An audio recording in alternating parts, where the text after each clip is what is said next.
And special thanks to Walter Russell Mead for joining us today. I also want to express appreciation to the Hudson Institute. Professor Mead is connected to the Institute, and they've helped us facilitate this talk. I myself keep up with Walter Russell Mead's writing every week in the Wall Street Journal. In fact, in today's paper, there is a piece by him. He's one of the keenest observers of American foreign policy. I unfailingly learn a great deal from him in reading what he has to say week by week. But my gosh, did I learn from him in reading this wonderful book.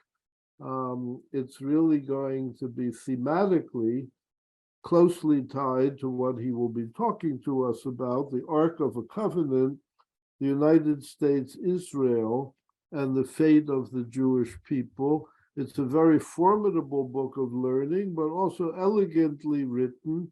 Walter Russell Mead is lucidity itself, in fact, in his prose, so it's a pleasure to read him, and no end of learning comes my way and will come your way. I first came upon Professor Mead's work actually in December of 2007, when I read a very important review of a book that had just come out by Stephen Walt and John Mearsheimer, called The Israel Lobby and U.S. Foreign Policy. That was a book that garnered a great deal of attention, was translated into many languages, no doubt was influential. And as Walter Russell Mead pointed out in his review, a work of surprisingly poor scholarship, which time and again flirts with the use of anti-Semitic tropes in that book. In fact, quoting you now, Walter, if I may just remind you of some of your own words in that review, the authors do what anti-Semites have always done. They overstate the power of Jews. They state correctly that they are not anti-Semitic and didn't set out to write that kind of book.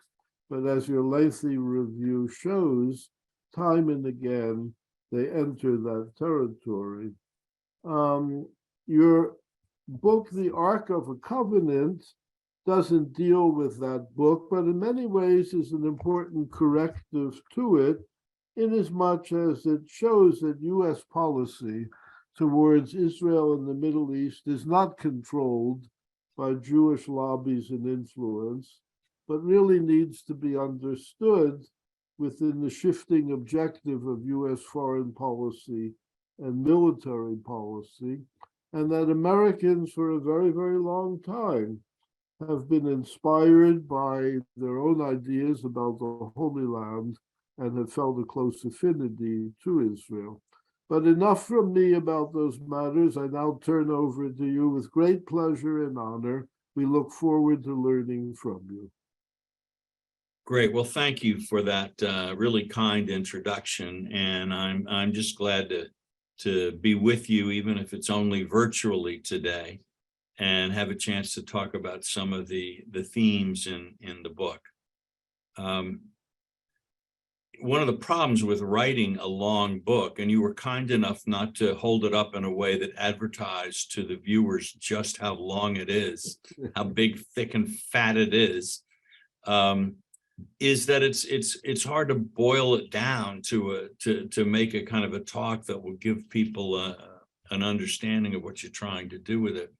So I thought maybe the best thing to do would be to talk about some of the surprises that I found when I was researching and thinking through this book, because I have to say, I learned a lot as I went through this process, and many of the things that I learned were not at all the things I expected that I would find out. And I think what I found too is that my false impressions about this topic are ones that are fairly widely shared. To begin with, in the United States, much of our historical writing about the emergence of the state of Israel has really highlighted the centrality of America's role in the process of the emergence of the Israeli state. And especially, we've noted Harry Truman as almost a founding father of Israel. This was certainly a view that Harry Truman in later years was happy to support. At one dinner, someone once said to him, "Why, you're like Cyrus, the Persian emperor who allowed the Jews to return after the Babylonian exile." Truman's response was, "What do you mean I'm like Cyrus? I am Cyrus." In a lot of the sort of American historical memory of that time, that is the role that he has. What this then leads to also is studies by both pro-Israel and anti-Israel authors that highlight the role of American Jews in Harry Truman's thought processes. And there's a story that is very widely told in the American Jewish community. It's the spring of 1948. The fate of Israel hangs in the balance. Harry Truman has declined to meet with the Jewish leaders in the United States. Chaim Weizmann, the great Zionist leader, has flown to America to see Harry Truman, to plead with Harry Truman to save the people of Israel. But no one can get through, and he's refusing to see him. But then Eddie Jacobson, Truman's old business partner, a small Jew from a small town, comes to the White House, will not be denied, like Queen Esther in the Bible. He goes in and sees the moody Gentile ruler and says, "Save my people." And Harry Truman listens. He agrees to meet Weizmann, and Israel is saved. Again, among a certain type of pro-Israel writer, this is seen as a wonderful moral story of how any American Jew can change the world, and how American Jews really made a necessary contribution to the emergence of the Israeli state. And then from a kind of anti-Israel point of view, you have other authors making the point that this shows the Jewish lobby at work. Here you see how Truman had done everything to try to shut the Jews out of his decision-making so he could listen to the wise counsel of George Marshall, his Secretary of State, of George Kennan, his great State Department policy planner, both of whom were dead set against U.S. recognition of Israel. But again, Jacobson and Weizmann prevail, and Truman did something that caused America to be endlessly embroiled in 70 years of Middle East trouble, all because of this lobby. So both of these narratives about the U.S.-Israel relationship kind of ground themselves in this story. The thing that I did not expect to find, but did as I researched this, was I found out that Harry Truman was actually a lot less central to what happened in the Middle East in those years than our conventional historians say. And also that American Jewish lobbying, including Eddie Jacobson's intervention, was much less consequential on even Truman's thinking than the conventional narratives say.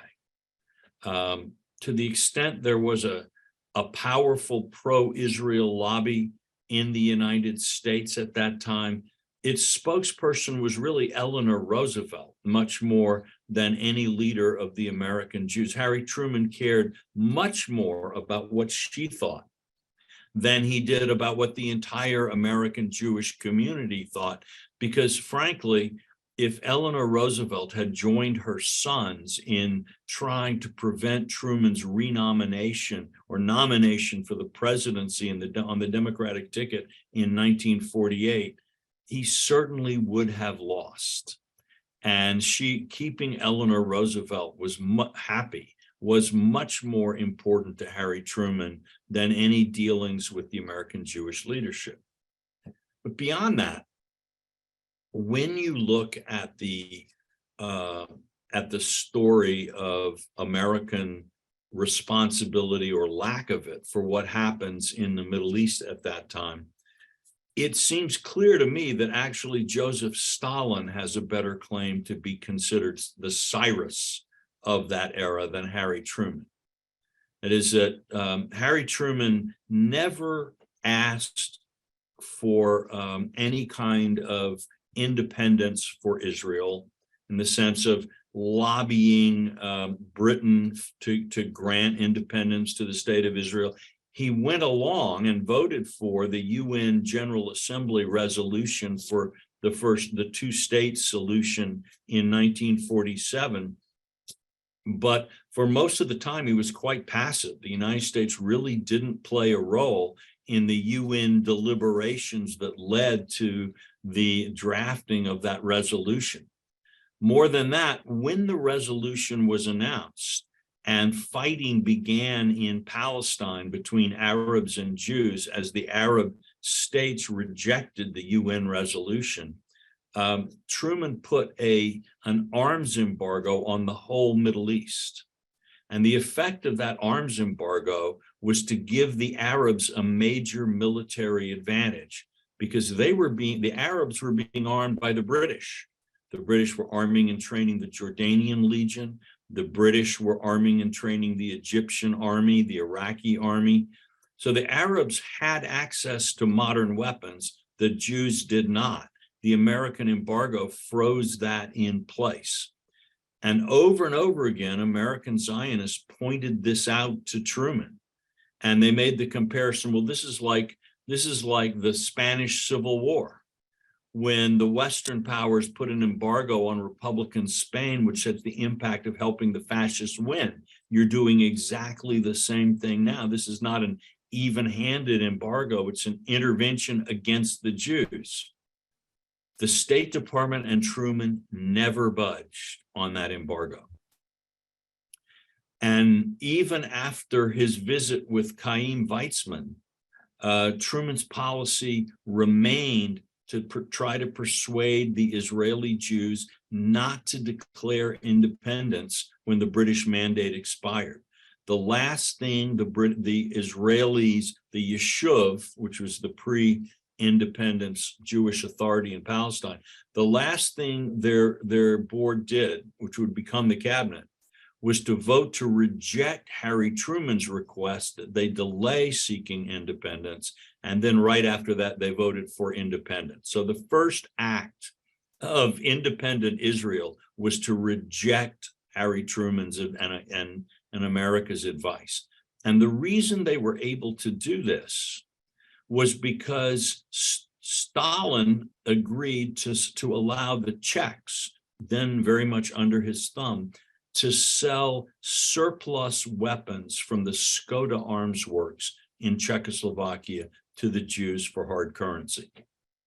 There are many reasons Stalin wanted to do this, but one of them was that he wanted to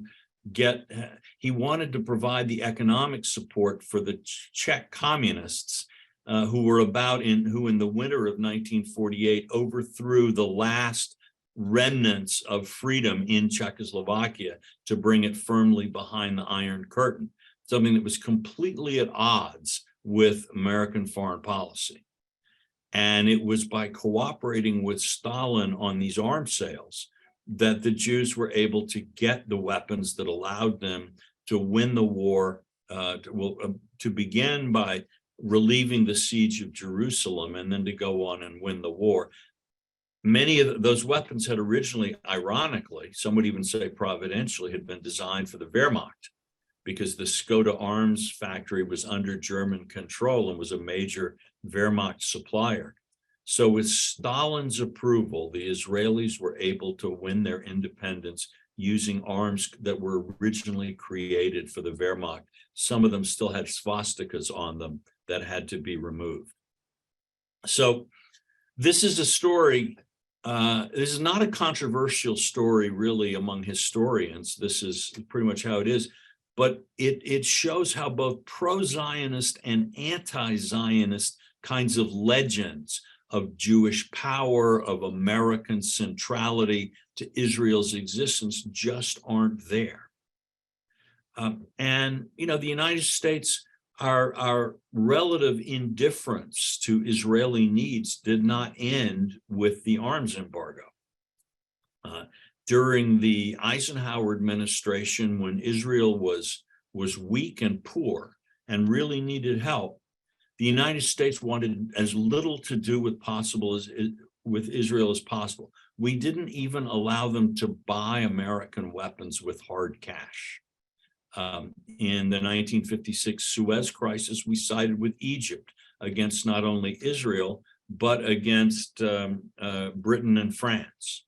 So the United States doesn't actually become aligned with Israel strategically until the 1970s, really the 1973 war. And that's after Israel has become a regional superpower by winning the Six-Day War, and after Israel has developed nuclear weapons. At least that was certainly the understanding of the Nixon administration, which sort of quietly decided to accept the Israeli nuclear weapon as a fact beginning in 1969. So Israel did not become strong and great because it had an American alliance. It achieved its American alliance because it had become strong and great. And in fact, many of the steps that it took to achieve that power, like building up its nuclear weapons, were achieved in defiance of clear American opposition, consistent American opposition. Stopping the Israeli nuclear program was one of JFK's top priorities. So the picture of the US-Israel relationship is very different from the kind of standard picture that certainly I think many of my students, and I wouldn't be surprised if this is also true for a lot of the students you teach and younger people generally, sort of assume that Israel and the US have always been close allies, and that Israel is dependent on the United States, so that if the United States would just put its foot down and tell Israel what to do, Israel would have no choice but to obey. And I think that leads to a lot of conflict, a lot of misunderstanding of American foreign policy and of the implications of American decisions in the Middle East. And along with this notion that the United States had less to do with Israel's emergence and its rise than most people think, I found that American Jews really did not have much impact on American policy during many of these key years. Oh, excuse me, we seem to have a marching band going outside on Pennsylvania Avenue. I hope it doesn't disturb our listeners too much. I don't know, what is today a special holiday? I don't really know. Probably the single most important decision the United States ever made that contributed to the rise of Israel was the 1924 vote by Congress to restrict immigration, a vote that actually cut Jewish immigration to the United States by 90% or more. This act was not specifically targeted at Jews, but those who passed it well knew that this act would essentially bring an end to the era of mass Jewish immigration into the United States. American Jewish community, of course, completely opposed this law. In the same Congress voted almost unanimously to support the Balfour Declaration. And the Balfour Declaration was Britain's decision to allow the creation of a Jewish national home in Palestine after it took the Palestine from the Ottoman Empire in World War I. And again, the American Jewish community was divided over the Balfour Declaration. One of the most prominent, perhaps the most prominent American Jewish political figure and businessman at the time was Henry Morgenthau, who had been Woodrow Wilson's ambassador to the Ottoman Empire, was a great kind of financial and business leader. He took out an ad and got 400 of the most prominent, powerful Jews in America to sign a statement opposing the Balfour Declaration and opposing the idea of a Jewish state in the Middle East. And all through the 1920s and 1930s in the US, if you wanted to raise money among American Jewish organizations and synagogues and so on for the settlers, Jewish settlers in Palestine, you had to explicitly say that your fundraising was not for political purposes and that you were not doing this as part of a Zionist plan to create a Jewish state. You were simply trying to relieve the poverty and provide assistance to Jews trying to make a living in Palestine. It's really only well after World War II has begun and the stories of the Holocaust are beginning to emerge that the leadership of the American Jewish community ratified the Zionist objective. On the other hand, non-Jewish Americans had been pretty explicitly pro-Zionist even before the foundation of the modern Jewish Zionist movement. So before Herzl wrote Der Judenstaat, his pamphlet that kind of is seen by most scholars as the real beginning of an organized modern Jewish Zionist movement. Before that, President Benjamin Harrison was disturbed in the White House one day when his Secretary of State brought in a petition asking him to use American power and prestige to get the Europeans to get the Sultan of Turkey to create a Jewish national homeland in Palestine. And this petition, it's known as the Blackstone Memorial, was signed by John D. Rockefeller, J.P. Morgan, the Chief Justice of the Supreme Court, the editors of virtually all the major newspapers, none of them Jewish, on the American East Coast and Midwest, prominent Christian religious leaders. The New York Times was a pro-Zionist newspaper when it was under Christian ownership. When it was purchased by a Jewish publisher, it switched and became an anti-Zionist paper. So the idea that the American Jewish community has been the sort of driving force behind American support for Israel really just doesn't stack up in history. This doesn't say that a lot of Jews don't support Israel and haven't, or that all the people that work for AIPAC and these other organizations have zero impact on policy. This is not what I'm saying. But I'm saying that Jewish support for Israel in the United States exists within a much larger context, and that the splits that we now see in the American Jewish community, where many American Jews are deeply opposed to Israeli policies on the West Bank, and of course to the Netanyahu government, this split in the American Jewish community is actually quite typical historically. That's more normal than the kind of era of lockstep Jewish support for a Jewish state that we saw, say, back in the 1950s.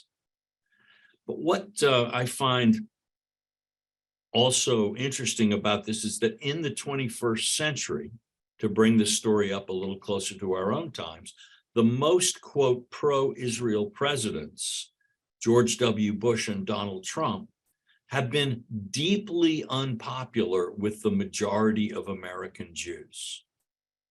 So many people, well, that Walt Mearsheimer book you referred to earlier, that book was written during the George W. Bush administration. And one of the things that they and many others were looking at was what they saw as that somehow George W. Bush was carrying out a Jewish agenda, whether it was the Iraq War or hardline support for Israeli anti-terrorism actions or whatever else it might be, that this was the American Jewish community was able somehow to enact its will through the Bush administration.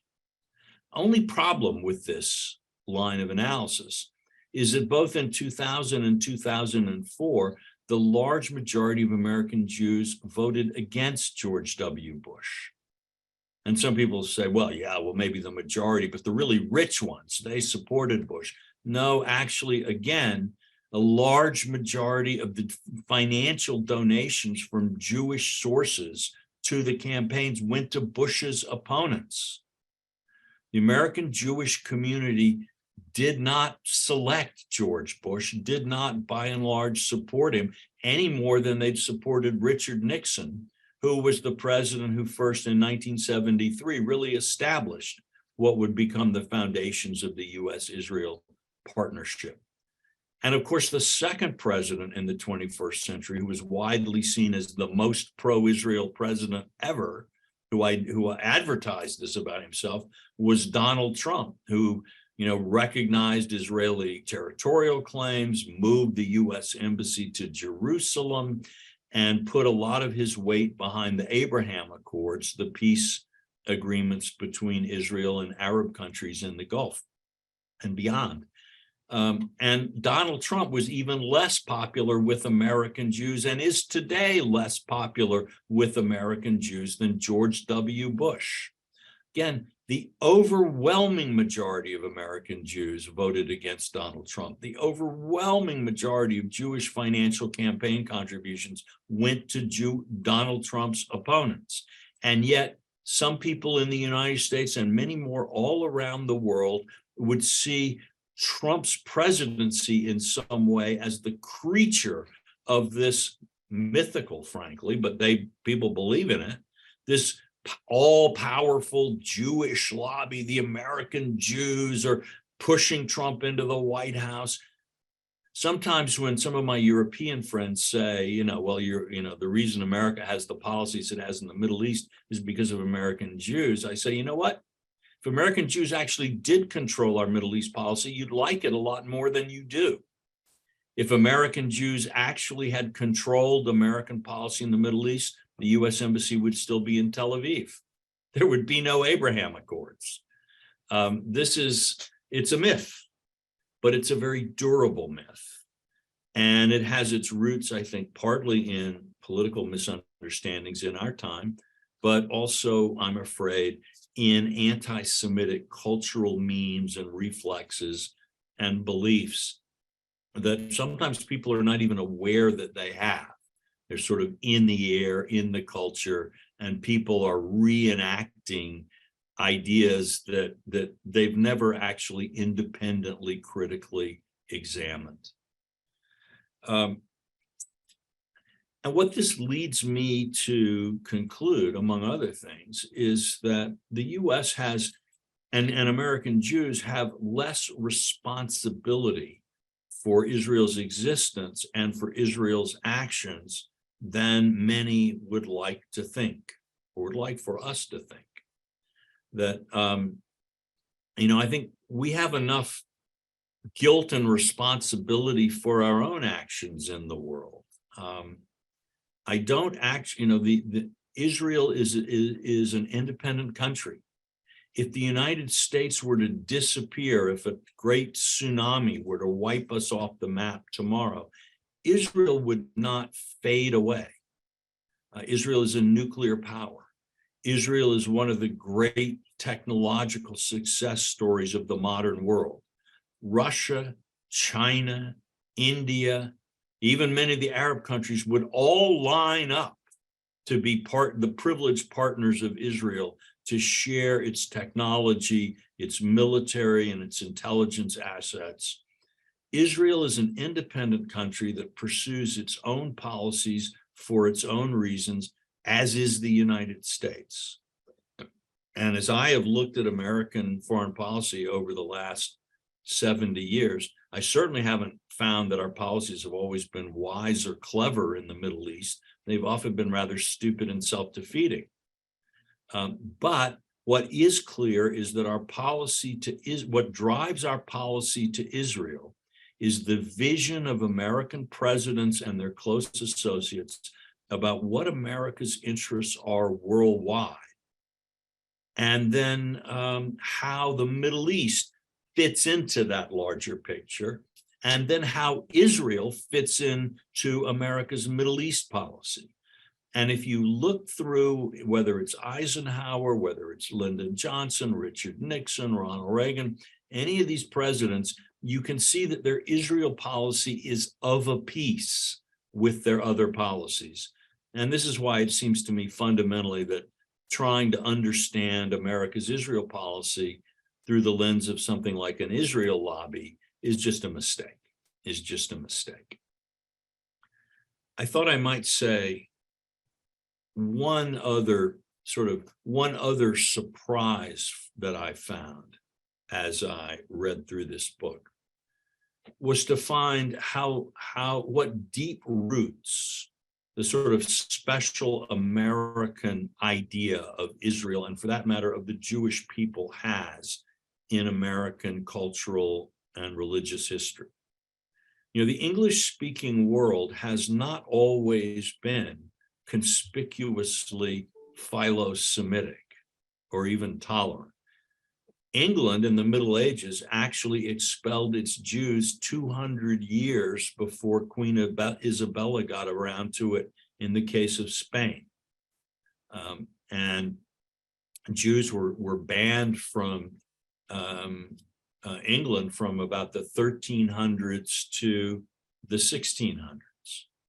When I looked back through English literature, I saw not only William Shakespeare's Merchant of Venice with its anti-Semitic portrait of Shylock, but you also find Geoffrey Chaucer repeating stories of Jewish ritual murders of Christian children in the Canterbury Tales, which is often considered kind of the foundational work of English literature.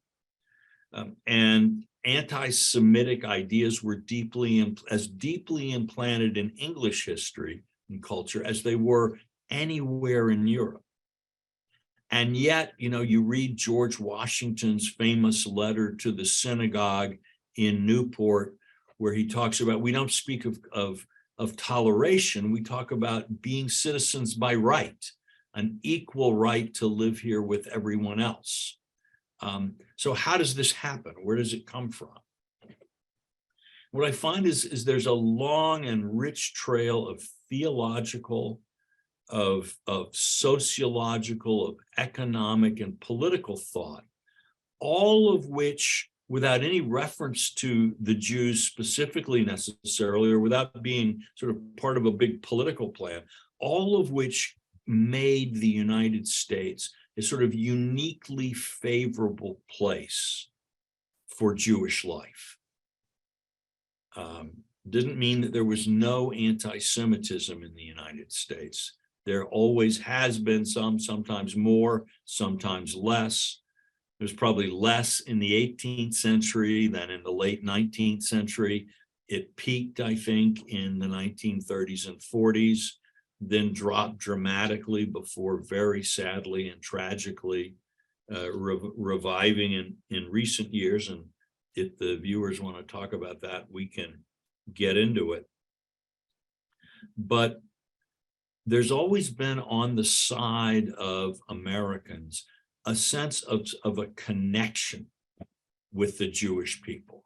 A lot of this is rooted in the role of the Hebrew Bible in the thought of the American founders. Someone did an analysis of the writings of all the founding fathers, and by far the Hebrew Bible is the largest source of citations in their works, more than any Greek thinker, more than any Roman thinker.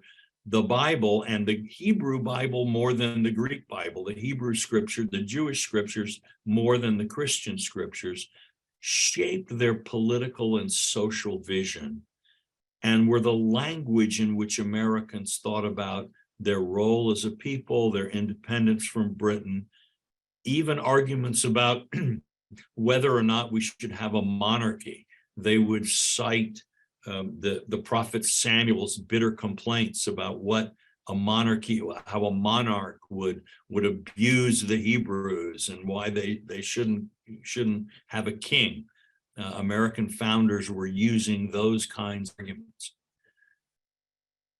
I'll close my remarks here with just a look at what I think events in the 1940s that I think over time have contributed more to this basically favorable sentiment toward Israel and toward Jews in the American people. And that may be a place where we can then go into Q&A from that. It's important for us to try to go back and think about how the world looked to people in the 1940s, in the run-up to the establishment of Israel. And obviously you've had World War I, a terrible global conflagration. At the end of it, everybody says, never again, we must stop this. 20 years later, we're back. And so fathers who fought in the trenches in World War I are sending their kids to fight in World War II. And the violence in World War II, the sheer evil in World War II is on a greater scale than World War I. And that was a greater scale than humanity had ever known. This is a rather bleak picture. And then in 1944, Soviet troops break into Poland and start liberating the extermination camps. And the Holocaust goes from being something that you read about in newspapers or hear rumors about to newsreel footage, photographs, eyewitness testimonies, incontrovertible testimonies from survivors. And this is not, we often tend to think of the Holocaust today as simply a crime against Jews, and that it certainly was. But there's another aspect of it, which is a failure of human morality.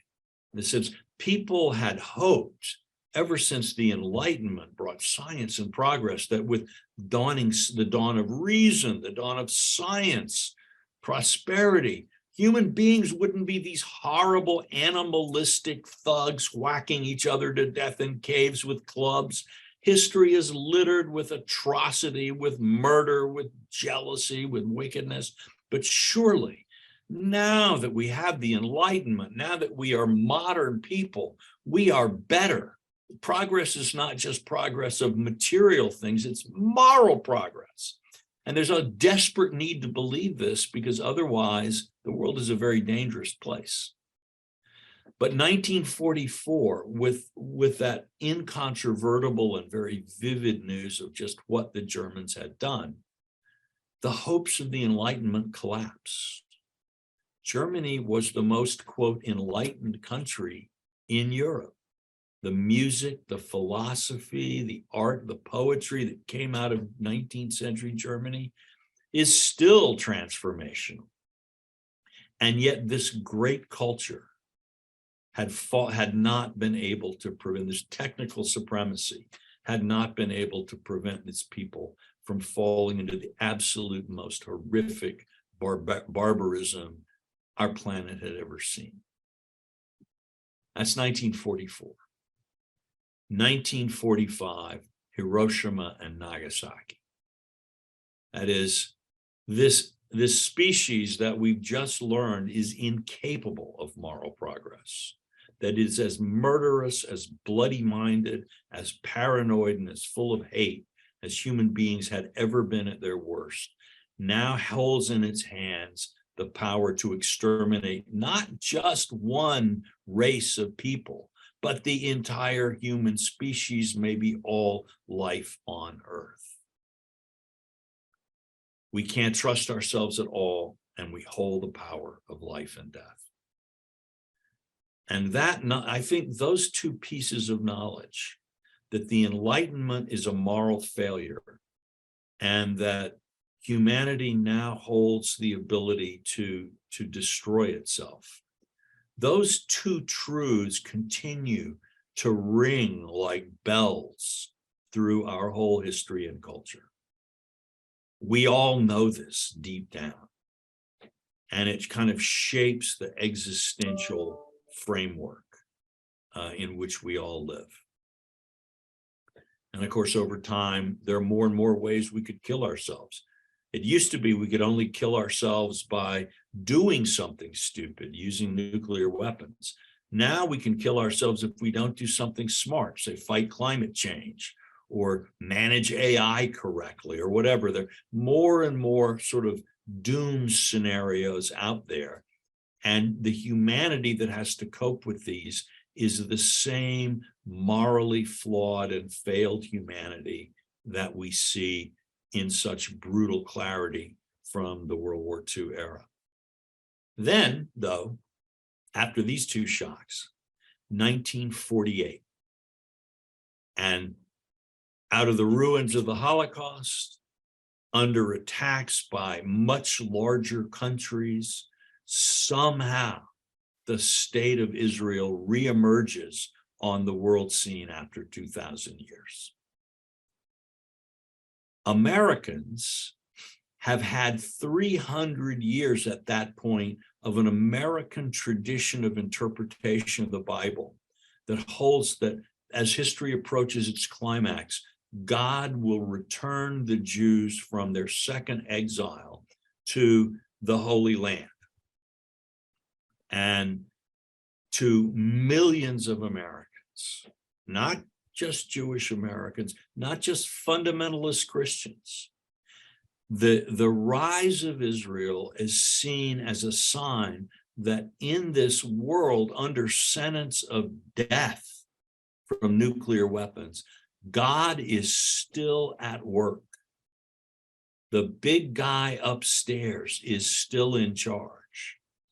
And that the Bible, which again, classically in American culture, this is how you know God and how you know what God wants and how you know how to get right with God is the Bible. The Bible from 2,500 years ago is telling you what the headlines are today. If you look at the preaching of Billy Graham, preaching that led to the greatest religious revival in the history of the United States, and a revival that continues to reverberate even long after Graham's death. These themes are central to his preaching. And so Israel enters American popular culture as a sign of hope, not just for Jews, but for everyone. And I think that is still a reality that affects the way that tens of millions, hundreds of millions of Americans look at Israel from that perspective. So those are some of the thoughts and surprises that I found as I engaged with this story, and I'm happy to do comments or questions or whatever our viewers would like to do. Thank you so much, Professor Mead. That was extraordinary to walk us through some of the myth and to tell us what historians know about what really happened, and then also to draw the bigger picture. So I'm sure that our listeners and viewers have a lot of questions, and I invite everybody to join us on the panel. If you have some questions or short comments, feel free to raise your hands. You should see a little button at the bottom of the screen. That is a signal to me to invite you to our panel so that you can make your comment or ask your question directly to Professor Mead. It will take me just a second. You can also use the chat function to do so. That should be enabled now. And if you have some questions, please keep it under 2 minutes, and please refrain from purely partisan statements so that we can have a discussion here. Ross Shorenstein, please go ahead with the first question or comment. Okay, first quick comment. I read your book, And Professor Mead, you did a fabulous job of kind of summarizing the high points of it. I just wanted to compliment you on that. My question has to do with, and my other comment is, Jewish voters aren't the only group of voters who vote against their self-interest. I just wanted to point that out. I'm sure you could come up with many others, even to the current day, that vote against their best self-interests because of a pre-existing ideology that they espouse. But anyway, here's my question. Has to do with state departments. The United States State Department in general, and particularly in England as well, seem to be notorious for being pro-Arab and anti-Israel. And I think, and I'm sure the politics of it goes back and forth, as you very aptly pointed out, in terms of what policies, our country at least, or Britain was pursuing. But I was just curious as to your take on why is this always the case? It seems like state departments and foreign diplomats and so on seem to be anti-Israel and in many cases anti-Semitic, because in many cases it seems to be against the best interests of the United States and Britain. Thank you. Okay, well, one thing that I write about in the book is that actually, if we go back to the 40s and 50s, the so-called Arabists in the State Department were not actually pro-Arab, they were pro-British, and they were pro-American Oil Company. That is that the British believed after World War II that the only way Britain could survive as a great power was by keeping the Arab oil states kind of under in the pound sterling zone as part of the British Empire. And that would give Britain the financial strength to go ahead and continue to play a leading world role, even without India. And the Labour government, which was in charge at that time, believed that the oil revenue from the Middle East was necessary to support the program of socialism and the welfare state that they wanted to establish in the UK. They feared, correctly, that if Britain failed to block the Zionist movement from building a state, the Arab public opinion would turn so decisively against Britain that Britain's publishers would either be overthrown at least, or would have to take strong positions, radical positions that would wreck Britain's power play. And in fact, that's why Stalin supported the Jews, was a major reason, was he saw it as a way to destroy the British Empire. So, and deprive America of a key ally. So you have that as a kind of a background. They saw Israel as getting in the way, the British of their own empire, and many in the American State Department believed that a strong British Empire was it was our only ally, our only strong ally against the Soviet Union. Why wouldn't we want it to succeed? That was one piece of it. And I don't get into this much in the book, but once the US State Department found out that the way the Jews won the War of Independence was a secret arms deal with Stalin that helped Stalin secure control of Czechoslovakia, okay, that led to a lot of bitterness in our State Department. And the fact that they believed that many of the American Jews who helped raise the money to buy those weapons might have known that this was helping Stalin, that this money was going to Stalin. I don't actually think that's true, but in any case, there it is. And you put that together with the suspicions that people had at that time that, that many Jews were left-wing and pro-communist, right? I think you can sort of see where a lot of these attitudes would have come from. And once they're there, they tend to stay. It tends to get repeated. So that's at least a partial answer to your question, I think. Thank you. Thank you. Les Lankowski, thank you so much for joining us. Please go ahead. Thank you, Gunter, and thank you, Walter Russell Mead, for an excellent presentation and a superb book. I am going to guess that your book was pretty much written, if not completed, before the Russian invasion of Ukraine. So I was wondering, really, if you could think, even though this war is ongoing, if you could say a few words of how you think this current crisis in international relations might affect U.S. and European positions on Israel. Okay. Well, I think for the Americans, it's always been true that our policy, what ultimately drives our policy toward Israel, is our views about our interests in the Middle East, the views of any given administration. And it seems to me that the Biden administration, which in many ways comes at this from the same point of view as the Obama administration, believes that the worst thing that could happen to the United States in the Middle East is for us to be involved in a war with Iran. And that while I don't think they want to say this, an Iranian nuclear weapon is not as bad as an American war in the Middle East. And I think that's something that they don't want to say because it would be a politically controversial thing to say. But if you think about what would happen to a Democratic president who is now leading the United States, the war in Ukraine going on, we're really worried about what China is doing in Taiwan, and now you're going to have America sending, a couple of 100,000 troops, who knows what, to the Middle East. Price of oil goes to $200 a barrel, et cetera, et cetera, et cetera. From President Biden's point of view, this is the biggest possible disaster.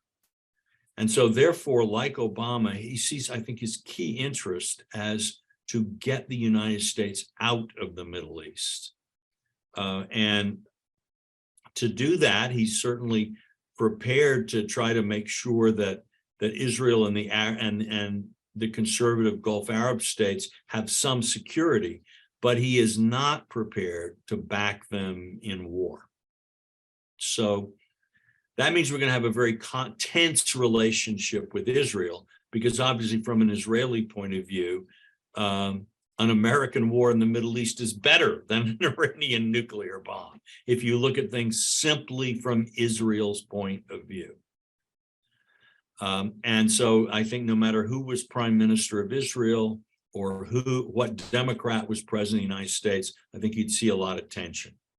Ultimately, the thing that will drive American policy toward Israel will be whether the United States stops thinking of the Middle East as a key region in world politics. If we think of it as kind of unimportant, hey, we don't depend on Middle East oil ourselves, and soon, you know what, everybody's going to be using renewables and whatnot, so oil is just not going to be that important. Then, nothing that happens in the Middle East is necessarily going to be that hugely important to the United States. And therefore, you would expect our relations with all of the countries in the region to become sort of less intense. We would be putting our energy and our thoughts and our resources in other places in the world.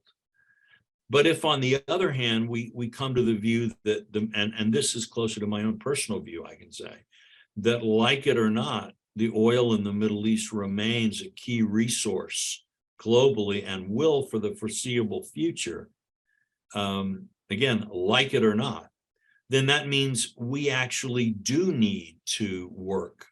We do need to be more deeply engaged. And that would mean that a relationship with Israel remains, again, in my view, a priority. But I think that's the intellectual question. Thank you. Before we go into the chat, let's take our last panelist here, Ruben Gordon. And again, please refrain from purely partisan statements. Thank you. You need to unmute yourself, please. Ruben. Thank you.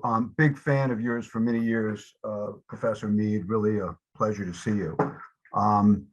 So I am not going to mention either political party, but I will talk for a moment or ask you about progressives. I believe that the progressive movement is fundamentally and constitutionally viciously anti-Semitic. And I guess people who support it must then be either anti-Semitic or supporting anti-Semites. The pillars on campuses of the progressive movement are radical Islam, radical Muslims like Students for Justice in Palestine, who tell terrible lies about Israel and are viciously anti-Semitic, like some elected members in Congress, and Black Lives Matter, who have come out in favor of Louis Farrakhan and also are viciously anti-Semitic. They talk about how they hate white people, and the worst white people are Jews. Would you agree that progressives, I think that the party that they support tends to want to hide that fact, and I guess some people just don't want to see it. But would you agree that progressives, because of these things, are basically fundamentally anti-Semitic? I guess I'd say it's even worse than you think, in the sense that when people lose faith in America, they become prey to anti-Semitic conspiracy thinking and other things. And you can see this, I think, both on the far right and on the far left, where people who, say, hey, American history is it's not about some kind of an American people gradually becoming more just and more forward looking and building a better life. It's really about racism and oppression and exploitation right from the start. All right. That when you go for that narrative, you lose faith in this American synthesis, and you lose, I think, some of the protection that American ideology, centrist American ideology, provides against anti-Semitism. And in the same way on the right, when you think,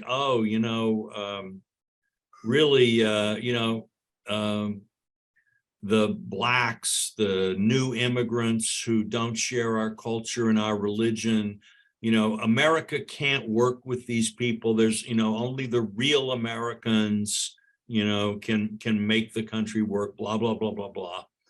And they're trying to replace us and we have to fight them. You'll notice that they often identify Jews as the people who are trying to replace them, as the allies of this group. During the Civil War in the US, all right, you actually saw rising anti-Semitism both in the North and in the South. And in both sections, people thought that their own Jews were secretly in league with the other side. So northern Gentiles accused northern Jews of being financial speculators who were secretly supporting the South. And southern Gentiles accused people like the Secretary of State, who was Jewish, Southern Secretary of State, of being secretly aligned with the North, and it was their bad advice that was making the South lose the war.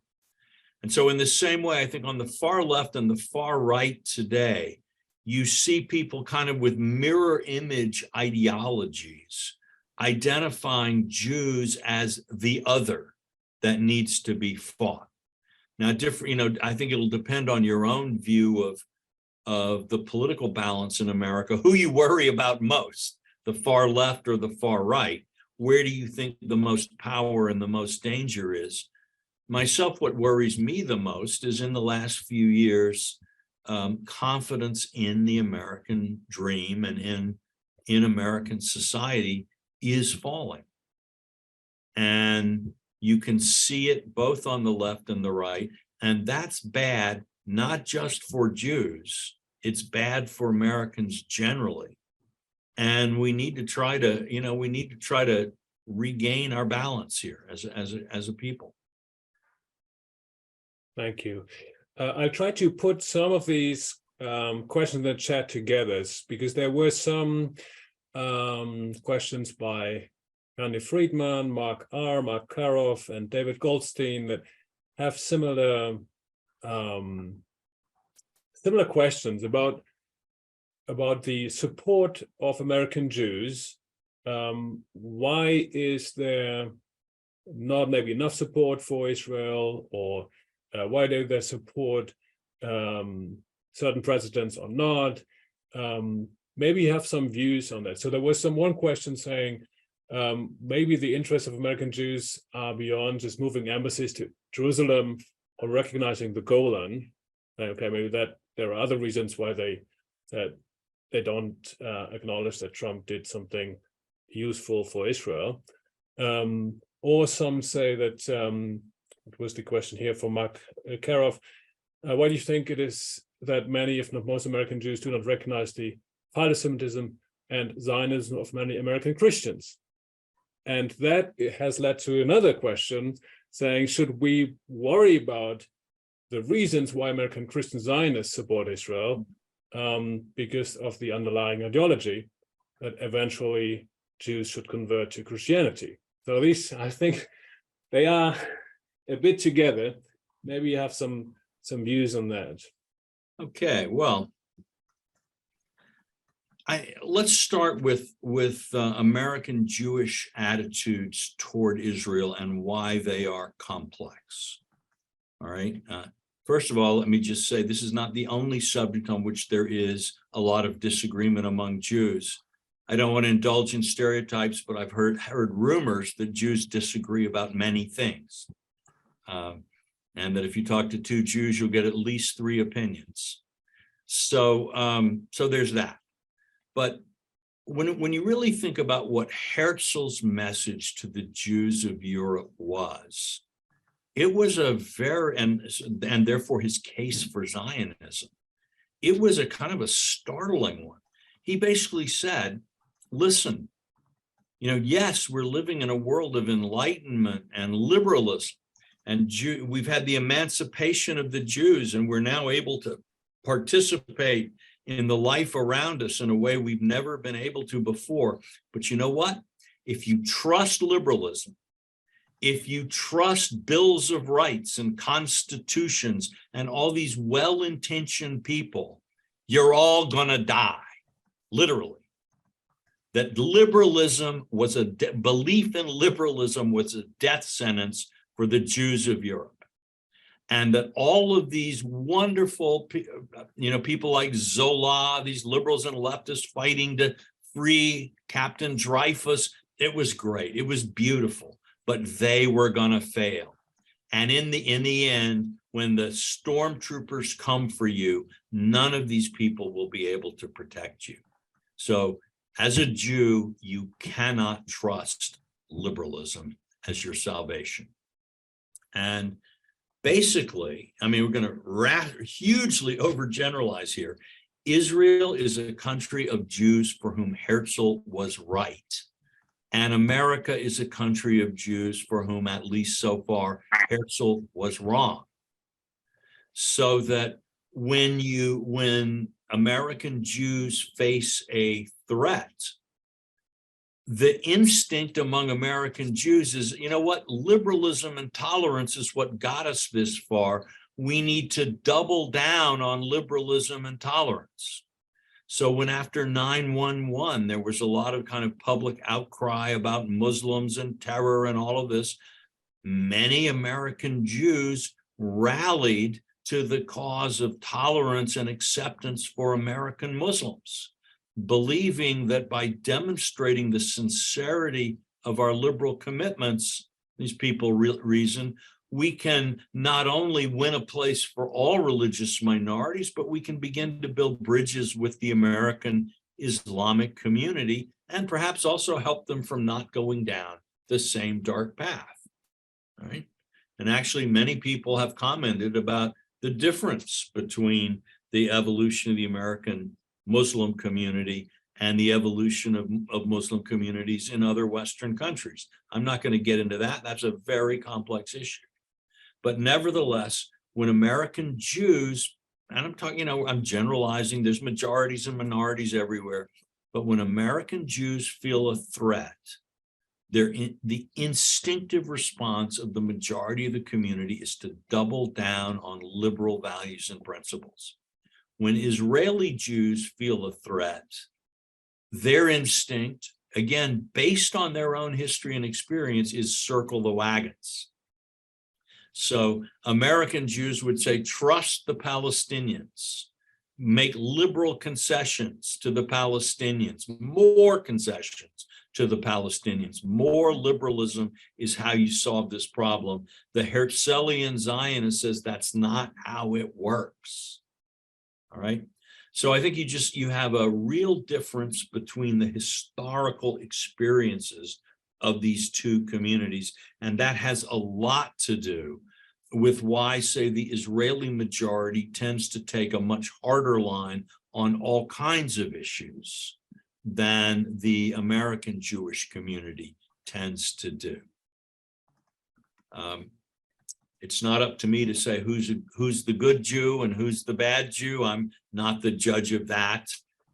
It's just, I think this is just, we're looking at two different historical communities and why they've come to the places where they are. Then on the question of Christians and Jews, one of the surprises, I didn't talk about this earlier in my talk, one of the surprises for me was just how prominent a role Christian Zionists played in Herzl's work and Herzl's plans. I actually tell at length the story of how Herzl was able to meet with Kaiser Wilhelm II and get the Kaiser to ask the Ottoman Sultan to establish a Jewish national home in Palestine under German protection. And when I'm trolling my German friends, I'll talk about the German Balfour Declaration that was issued by Kaiser Wilhelm II. Now, the reason, and this was extremely important. And obviously, the Sultan didn't bite, and the German supported national home never came to exist. But simply the fact that, every Jew in Europe is writing a pamphlet in the 1890s as anti-Semitism rises, is driving everybody, the Jewish question, everybody's talking about the Jewish question.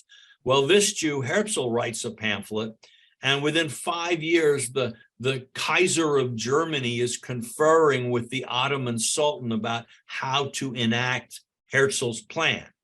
All right. What other Jew, what other Zionist is having this kind of success with their plan? And the fact that Herzl is rapidly able to become highly visible in not just the Jewish world, but the Christian world, is a key to his success, the success of Herzlian Zionism among Jews. And it's a key to Herzl's unrivaled position as the leader of the Zionist movement. Right? And this comes from, above all, Herzl's friendship with an Anglican German English priest who was the chaplain at the British Embassy in Vienna, but before that had been the tutor of the son of the Grand Duke of Baden. And after Herzl publishes their Judenstaat, it's been mocked by all the Jews of Vienna. What do you mean telling us that liberalism doesn't work? What do you mean telling us that we're all going to die? Dr. Herzl, you are a madman. Completely ignored by the establishment Jews. Heckler, this priest, comes knocking on Herzl's door and says, "Oh, Dr. Herzl, I love your book. I've written one just like it myself." He'd written like 12 volumes of how the Christian Bible predicts the return of the Jews and so on and so forth. You can imagine Herzl rolling his eyes. And then it gets worse. He invites Herzl to his apartment. Herzl sees, he describes it in his diary, and this is great reading. Herzl's diaries are really, they are some of the most wonderful diaries to read. I strongly recommend them. Herzl is saying, he goes up there and he plays for me some songs of his own, Zionist songs of his own, shows me on a map where we should build the temple and so on. It's all crazy, right? But this guy sincerely wants the Jews to have a state. and he introduces Herzl to the Grand Duke of Baden, who is the great uncle of Wilhelm II, and actually then is instrumental in getting Herzl through to see the Kaiser. So without the contribution, actually, I did an interview with Prime Minister Netanyahu a few weeks ago when I was in Israel. It's on the Wall Street Journal website if you want to see it. And Prime Minister Netanyahu says that without the contribution of the Christian Zionists, it's not clear that the Jewish Zionists would have succeeded. And honestly, I think that is one of the Jewish Zionists win the political battle against other Jewish political currents in the end, because at critical moments, Jewish Zionists can attract Christian non-Jewish support for their program in a way that the other Jewish contenders for Jewish leadership in the crisis of the 20th century could not. So I think historically we have to accept, regardless of motives or anything else, and more than once, Heckler sort of tries to like draw Herzl into conversations about converting, and basically Herzl just kind of cuts them off and moves on. Heckler goes on helping all the same, and Herzl goes on being helped all the same, and they end up becoming quite close. Heckler is the only non-family member who is admitted to Herzl's deathbed in his last illness. So they really become quite deep friends. So I think in some ways that may be a model for how one can think of this cooperation. Clearly, Heckler had a very different vision for what the future of the world would be, and certainly what Jews should do in their religious life. But on the things that mattered in terms of Herzl's program, Heckler was a source of steady, constant, and effective disinterested support. Now, when we talk of Christian Zionists today, they are all over the map. You don't actually have to pass a test or be cleared by the board of examiners to be certified as a Christian Zionist. And so there's one organization, CUFI, Christians United for Israel, which has 10 million members, which is 3 times the numbers of Jews in the United States. So to expect that these, and that is only one, though it is the largest, of the Christian Zionist movements and organizations in the United States. So you're going to find a lot of variation among them on their views.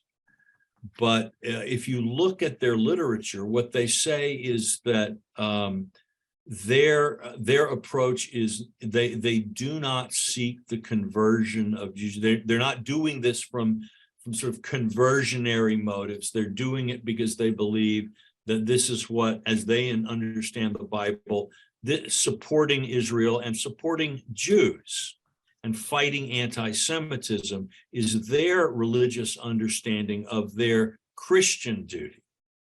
And so they're doing it out of these motives.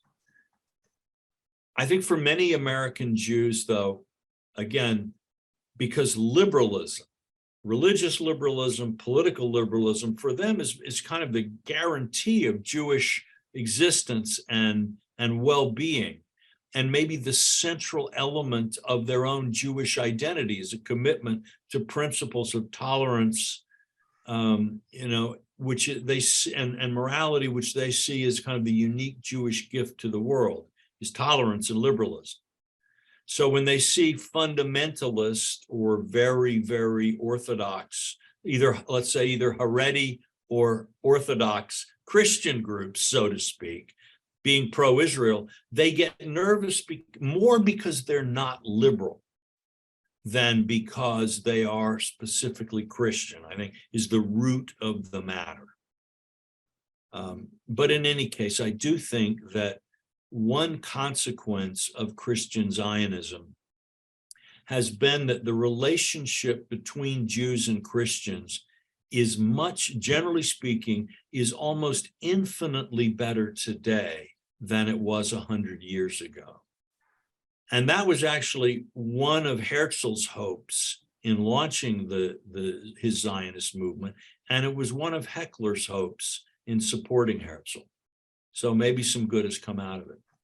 Yeah, thank you. Definitely. I think we all should really read your book, and thanks for sharing the story about Herzl and Heckler. That is really extraordinary. I would like to shift before we finish with the last two questions here on the panel, shift back to some geopolitical questions that we have here, a couple. So, and that are related. One is about the Abraham Accords. So that Rose Shorenstein saying that the current administration is not supporting them very strongly, and this has strengthened bonds between Iran, Saudi Arabia, China, and Russia. How has that helped the geopolitical position of the United States? And Okay. yeah, what I think is related to that is that a question by Susan Spivak saying that, well, you paint a sunny picture of Israel's strengths and durability even without US support, but the possibility of an Iranian nuclear weapon, as well as attacks from north from Hezbollah, are existential threats. So, All right. yeah, you want to respond to them together or separately? Okay, well, yeah, I think, the Abraham Accords sort of had two kind of origins from a US point of view. One is that in the Trump administration really did want to strengthen a coalition against Iran in the Middle East. And by pushing deeper and more public security cooperation between Arabs and Israelis, they hope to build a much more effective barrier to Iranian power. And obviously, if the Israelis can use Saudi airspace and other things, the mechanics of battle change very well. So to some degree, from the Trump administration's point of view, one can argue that the Abraham Accords were both a feather in their cap diplomatically, but also a way of intensifying pressure on Iran, where the Trump administration thought the best solution to this involved confronting Iran with greater and greater pressure until hopefully they cracked. For the Biden administration, that's not their goal with Iran. All right, their goal is actually to tone the confrontation down to not have a war.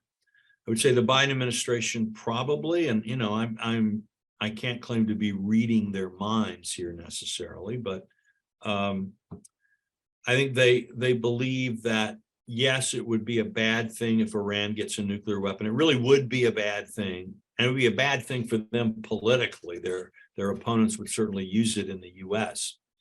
But a lot of other crazy countries, including North Korea and Pakistan, have nuclear weapons.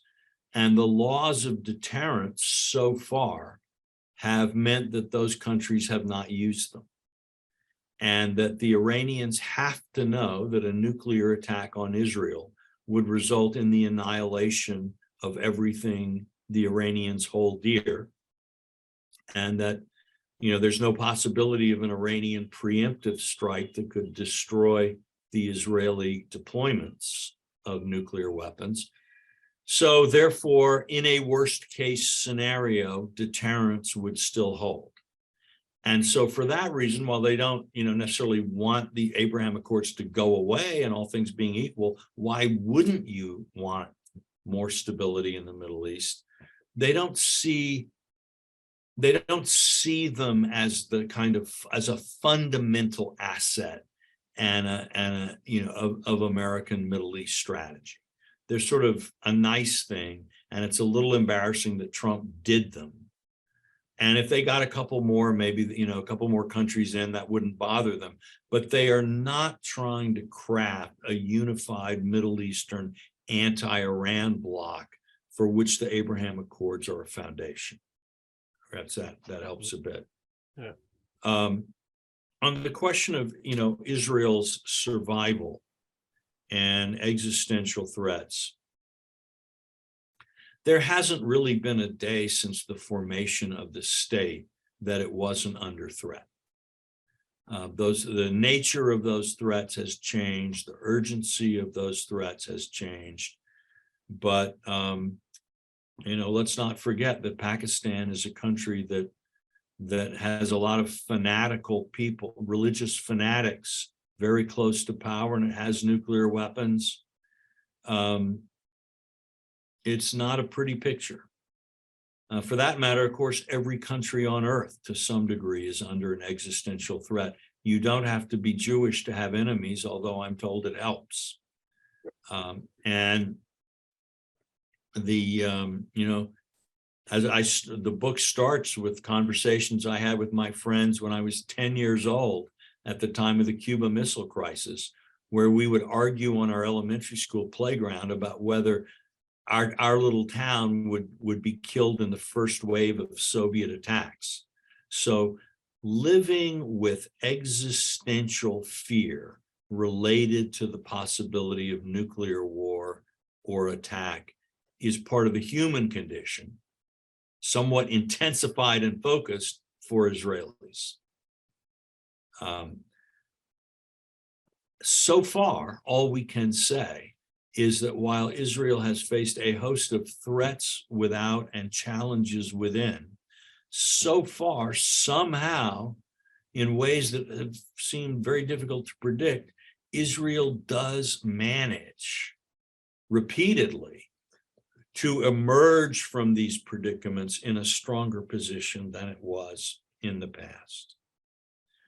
Now, I am much more of a historian than I am a prophet.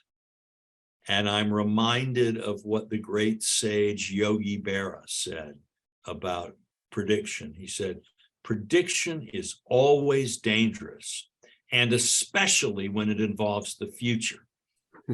So, my crystal ball is cloudy, but I think that Israel's security rests on the dynamism of its people, their commitment to a Jewish state and a Jewish home, their determination never again to be left at the mercy of events, and that so far we can say for 75 years this spring, those forces have proven stronger than the forces arrayed against that tiny state.